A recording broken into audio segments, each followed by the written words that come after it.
Bien, buenas tardes a cada uno de ustedes. Vamos a comenzar, vamos a retomar nuestras actividades en este horario especial. Les pido una sincera disculpa, tuvimos algún pequeño contratiempo. Bien, entonces hoy vamos a comenzar una nueva unidad que es modelos de simulación de resultados. Entonces, tenemos 3 actividades para el día de hoy. La primera es ver una presentación en PowerPoint. La segunda es que les voy a señalar cuál es su trabajo final del curso. Y la tercera es que también le vamos a asignar una pequeña actividad para que ustedes puedan trabajar extra clase. ¿Okay? Bien, antes que nada, ¿qué es lo que vamos a ver en esta unidad? Vamos a ver lo que es el flujo de caja libre para los accionistas, también llamado Free Cash Flow. ¿Qué es lo que representa el flujo de caja libre para los accionistas? Básicamente es una herramienta que nos permite evaluar el flujo o el dinero generado por el negocio en el tiempo, ¿no? Y esto es importante también señalar de que el Free Cash Flow lo que hace también es neutralizar todo lo que son ingresos y gastos distintos del negocio. ¿Para qué nos sirve el flujo de caja libre del accionista o en inglés el Free Cash Flow? Básicamente nos sirve para realizar lo que es la planificación financiera y por otra parte esta herramienta también permite determinar lo que es el valor de la empresa o la riqueza de los accionistas en el tiempo. Siguiendo la definición de Benninga, 2004, página 64, el flujo de caja libre de un periodo es igual al flujo disponible hipotético para los accionistas en caso que la empresa no hubiera tenido deuda. Y básicamente, ¿qué compone el flujo de caja libre? El flujo de caja libre contempla cómo es ingreso, son movimientos de dinero efectivo, por lo tanto, contempla lo que es la utilidad después de impuestos. A esta utilidad después de impuestos sumamos la depreciación. ¿Por qué sumamos la depreciación? Porque básicamente en el estado de resultados la depreciación no es una erogación de dinero, sino más que todo es una cuenta que está por disposiciones legales, además que funciona como escudo fiscal. ¿Qué significa esto? Significa de que al estar la depreciación presente en el estado de ganancias y pérdidas, lo que hace es disminuir la utilidad antes de impuestos y al disminuir la utilidad antes de impuestos, por lo tanto, se paga menos impuestos a las utilidades. De igual manera, una variación, un incremento en la variación del activo corriente, por ejemplo, las cuentas por cobrar o los inventarios denotarían una salida de efectivo. Por otra parte, un aumento en el pasivo corriente se reflejaría como un aumento en el efectivo. Si la empresa realiza compras de activos, por ejemplo, un aumento en la variación de activo fijo al costo va a involucrar de que vamos a tener una salida de efectivo. De igual manera, como en la definición anterior de flujo de caja libre, la idea es neutralizar otros ingresos y gastos que son distintos del negocio. ¿Y cuáles son estos otros ingresos y gastos distintos del negocio? Por ejemplo, los intereses pagados. Los intereses pagados dentro del estado de resultados es una cuenta de gasto que también funciona como escudo fiscal porque nos hace pagar menos impuestos por concepto de utilidades. Por lo tanto, si en el estado de ganancias y pérdidas los intereses pagados los restábamos, ahora los vamos a sumar, pero bajo un ajuste que se llama después de impuestos. Y por otra parte, neutralizamos también los intereses recibidos, que en el estado de ganancias y pérdidas es una cuenta de ingreso, pero esto corresponde a actividades financieras que son distintas del rubro de la empresa. Por lo tanto, para neutralizarlo debemos restarlos. Si en el estado de ganancias y pérdidas los sumamos, acá los restamos y desde luego ajustados después de impuestos, ¿no? De igual manera, si la empresa hubiera realizado venta de activos, por esta venta de activos, desde luego recibe una remuneración o recibe un pago, por lo tanto, esto se refleja como un ingreso de efectivo, ¿no? En otras palabras, el flujo de caja libre va a ser igual al flujo de caja, que son las primeras cuentas. Si lo vemos, cuando vimos el estado de flujo de efectivo contable, corresponde a flujo de caja operativo, neutralizando el tema de lo que son los intereses, tanto los pagados como los recibidos, menos la variación de la deuda. Entonces, cuando hablamos del flujo de caja libre, estamos hablando de medir el efectivo que es producido por las actividades propias del negocio. Aquí nuevamente vamos a hacer énfasis que lo que debemos neutralizar son los ingresos y los gastos que no están vinculados con el negocio, sino que más que todo están vinculados con la parte financiera de la empresa. También se les había señalado que una de las grandes aplicaciones que tiene el flujo de caja libre es que nos permite determinar el valor de la empresa. Y para determinar el valor de la empresa necesitamos 3 supuestos adicionales a los que ya hemos calculado o a los que hemos considerado en nuestro modelo financiero. Y básicamente estos 3 datos para determinar a la empresa se resumen, uno, en lo que es el costo de capital promedio ponderado, o el WACC por sus siglas en inglés. El otro es cuál es el horizonte de proyección para realizar la valoración de la empresa, usualmente es de 5 años. Y finalmente también necesitamos el valor final de la empresa, es decir, al culminar los 5 años, la empresa no es que vaya a tener un valor igual a 0, es decir, después del 5.º año, pues la empresa igual va a continuar, ¿no? Por lo tanto, corresponde un valor terminal. En el primer supuesto adicional que se necesita para determinar el valor de la empresa está lo que se llama el costo de capital promedio ponderado. ¿Y qué señala este costo de capital promedio ponderado? Básicamente señala que existen 2 fuentes de financiamiento. Una fuente de financiamiento es el financiamiento externo, por ejemplo, la deuda, que tiene costo, desde luego, y luego tenemos el otro tipo de financiamiento que es el capital propio, ¿no? Entonces, en una primera instancia necesitamos saber cuál es la proporción del financiamiento que es con deuda y cuál es el financiamiento o cuál es la proporción del financiamiento que es con capital propio. La suma de la proporción de deuda más la proporción de capital propio, esto es igual a 1, es decir, que sería igual al 100%. De igual manera, además de tener las proporciones de deuda y la proporción del patrimonio, debemos saber cuáles son los costos respectivos. En el caso de la deuda, el costo es la tasa de interés, y en el caso del capital propio, de la proporción del capital propio, el costo es lo que se llama el costo de oportunidad del capital, ¿no? Que es el rendimiento mínimo que desean los accionistas.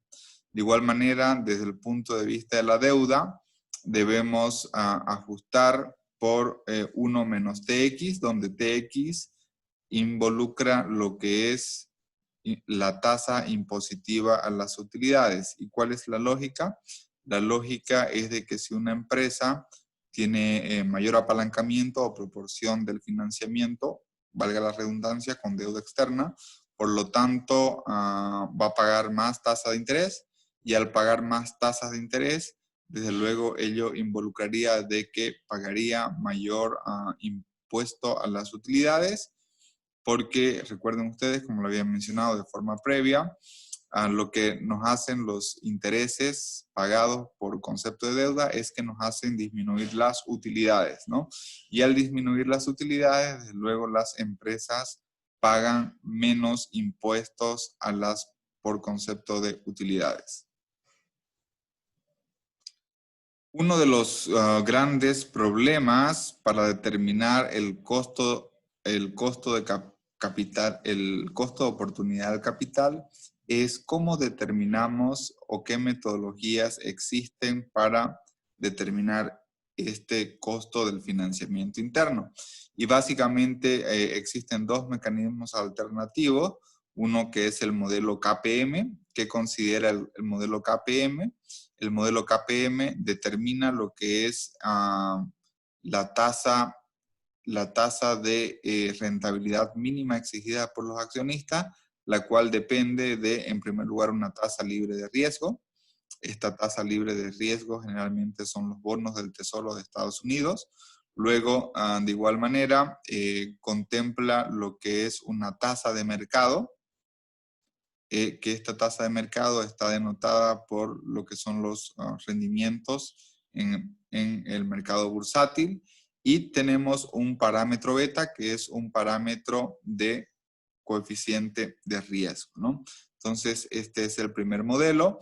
Podemos utilizar también otras metodologías complementarias con lo que es beta apalancada y beta desapalancada, para que a partir de información de otra empresa que tenga, que tenga el parámetro, es decir, en un sector o una industria similar, por lo tanto podríamos inferir el costo de capital o el rendimiento mínimo exigido por los accionistas.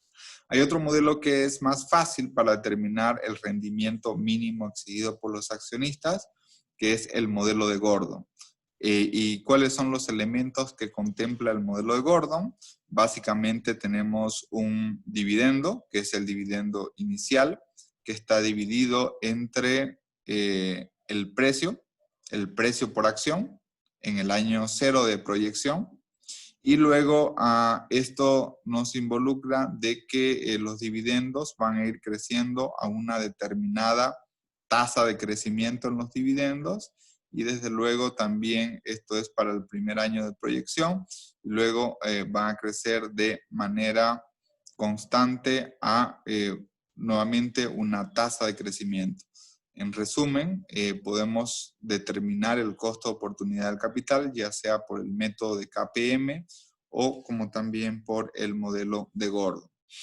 Y con esta información, ¿cómo determinamos el valor de la empresa? Hemos mencionado dos supuestos importantes dentro del flujo de caja libre. Uno es la tasa de descuento. El otro es determinar el costo de oportunidad del capital. Y el último elemento es determinar cuál es el valor terminal. Entonces, el valor terminal existe en varias formas.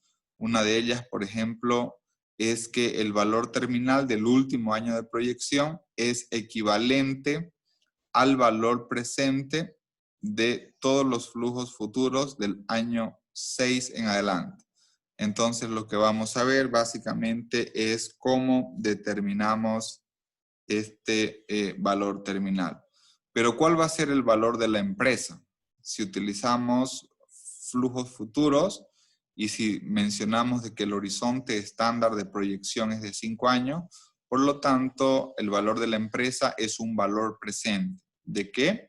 Es un valor presente de los flujos futuros desde el año 1 hasta el año 2, hasta el año 3, hasta el año 4 y hasta el año 5, incluyendo un valor terminal, porque desde luego la empresa no va a morir en el año 5, ¿no? Sino que el año 6 en adelante va a existir un valor que lo vamos a interpretar como valor terminal. Entonces, por lo tanto, es una actualización de flujos futuros llevados a valor presente, donde la tasa de descuento en estos flujos futuros es el costo de capital promedio ponderado, ¿no? Y veamos algunas alternativas para determinar el valor terminal, que es el tercer dato que necesitamos para encontrar el valor de la empresa. Una forma de determinar es considerando el flujo de caja libre del último año, en el cual también consideramos lo que es la tasa de crecimiento. En este caso puede ser la tasa de crecimiento del dividendo, o puede ser también la tasa de crecimiento en las ventas. Y por otra parte también consideramos el costo de capital promedio ponderado. Para que se pueda cumplir para que podamos realizar este cálculo del valor terminal, se debe estipular o se debe cumplir el supuesto que la tasa de crecimiento en las ventas o también la tasa de crecimiento en los dividendos debe ser menor que el costo de capital promedio ponderado. ¿Qué sucede si es igual o si es mayor? Es decir, ¿qué sucede si la tasa de crecimiento es mayor o igual que el costo de capital promedio ponderado? Básicamente no podríamos aplicar este valor terminal. ¿Por qué?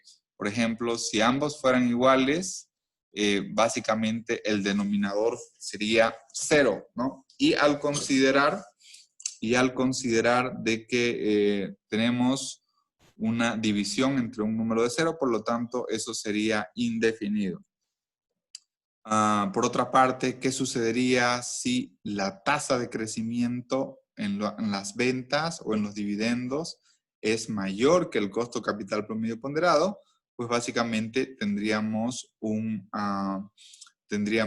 denominador negativo, ¿no? Y por lo tanto, todo número dividido entre un valor negativo, tendríamos un valor terminal negativo, lo cual no tendría ninguna lógica financiera, ¿no? ¿Qué sucede si no se cumple esta condición? Si no se cumple esta condición, debemos ver otras alternativas para calcular el valor terminal. Hay algunos métodos, por ejemplo, contemplar el valor contable del año 5, que representa este valor contable. Básicamente contempla lo que es el valor del libro, esto representa básicamente lo que es la deuda y el patrimonio proyectado. Entonces, como utilizamos modelos o estados financieros pro forma, simplemente vamos a considerar como valor terminal la suma de la deuda y del patrimonio del año quinto. Y bajo esta condición estaríamos asumiendo que el valor del libro predeciría o tendría una predicción correctamente de lo que es el valor del mercado, ¿no? Y de igual forma podemos utilizar una razón en el cual si tenemos información de cuál es el valor de mercado, tenemos el valor de mercado, es decir, cuál es la cotización que tiene una empresa en una bolsa de valores, y si eso lo dividimos entre su valor contable, por lo tanto, aquí estaríamos hablando de una razón, entre lo que valora el mercado y lo que la empresa vale contablemente, ¿no? Y por otra parte, esto de acá lo podemos multiplicar por el valor del libro o el valor contable en el quinto año, es decir, considerando la deuda y el patrimonio futuro. Entonces, este es un mecanismo. Existen otros métodos. También, por ejemplo, la razón precio-utilidad o price earnings, en la cual obtenemos una razón y esta razón la multiplicamos por el beneficio del año quinto y a esto le sumamos el valor de deuda del año quinto. Cuando hablamos de valor de deuda, nos hablamos básicamente la deuda de largo plazo, ¿no? Y de igual manera, otro múltiplo para contemplar el valor terminal es la razón valor de mercado, lo que la empresa, el precio de mercado que tiene la empresa en la bolsa de valores en función de su EBITDA. ¿Qué es EBITDA? En inglés son ganancias antes de intereses, impuestos, depreciación y amortización. Entonces, como esto es una razón, básicamente para determinar el valor del valor de la empresa, debo multiplicar esta razón por la proyección del EBITDA en el año número 5. Y una vez que hemos determinado cuál es el valor terminal, hemos determinado cuál es la tasa de descuento o el costo de capital promedio ponderado, ¿no es cierto? Hemos determinado cuál es el costo de oportunidad del capital, podemos encontrar el valor de la empresa.